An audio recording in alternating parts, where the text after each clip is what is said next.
para falar dos BRICS, porque, Daniel, você tem apuração sobre taxa de carbono na União Europeia, está na mira do bloco. O que você nos conta? Yuri, hoje saíram duas declarações paralelas do BRICS, na verdade, uma sobre doenças da pobreza, como a gente está chamando aqui, e outra sobre financiamento climático. Essa declaração específica sobre financiamento climático traz quase 30 pontos e um deles diz respeito especificamente a uma sobretaxa da União Europeia que vai entrar em vigência a partir do início de 2026. E essa taxa preocupa bastante os exportadores brasileiros. A Confederação Nacional da Indústria já chegou a estimar impacto da CBAM, que é esse mecanismo da União Europeia, sobre exportações anuais de 3 bilhões de dólares do Brasil para os Estados Unidos, principalmente ali setores de ferro e aço, alumínio, produtos químicos. Qual que é a ideia da União Europeia, o objetivo declarado da União Europeia?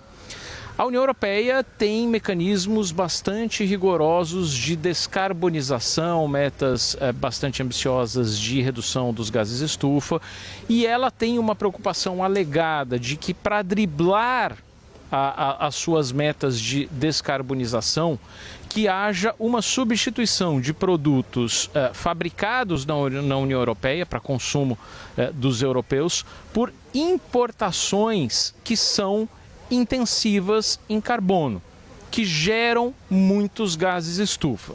Então é uma forma de a União Europeia, alegadamente pelo menos, dizer, olha, não adianta nada eu fazer os meus esforços aqui e descarbonizar a minha economia se outros países estão exportando para o mercado europeu aço, ferro, produtos químicos que embutem na sua produção grandes quantidades justamente de carbono. E para isso ela criou esse mecanismo, a CBAM, que significa uma sobretaxa, calculando ali o quanto de CO2 ou gases do efeito estufa estão ali naqueles produtos.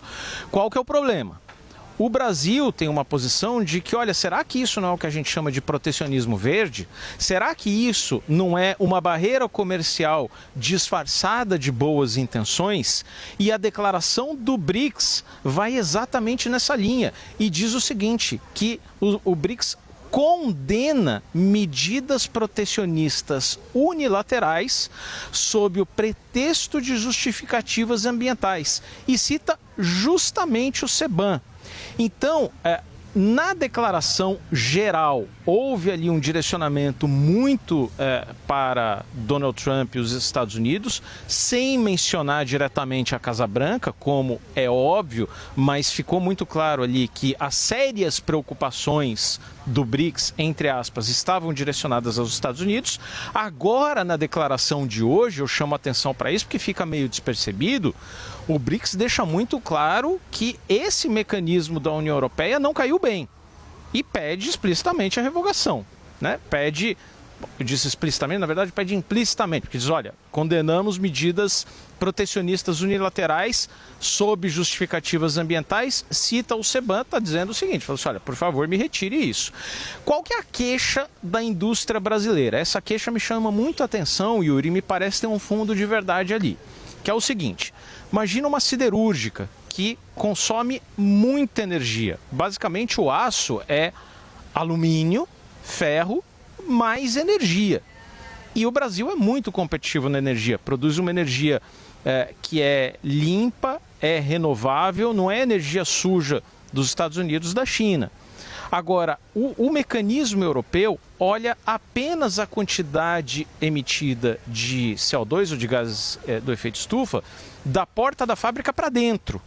Não é da porta da fábrica para fora, ou seja, não leva em conta a energia que chegou até a fábrica, porque ela pode ser de energia solar, de energia eólica, de hidrelétrica, coisa que o Brasil produz muito, enquanto seus concorrentes estão produzindo com carvão ou com óleo. Então, a pegadinha do mecanismo está aí. Só olhar os processos de cada unidade fabril, de cada fábrica, desconsiderando que a energia usada ali, que normalmente é inclusive o que mais gera gases do efeito estufa, né, não está na conta. Então é por isso que o BRICS, por certa influência do Brasil nesse ponto especificamente, chama atenção e condena a medida europeia que, de novo, entra em vigência em janeiro de 2026. Então esse assunto está meio quietinho, ninguém está falando nada, mas já entra na pauta.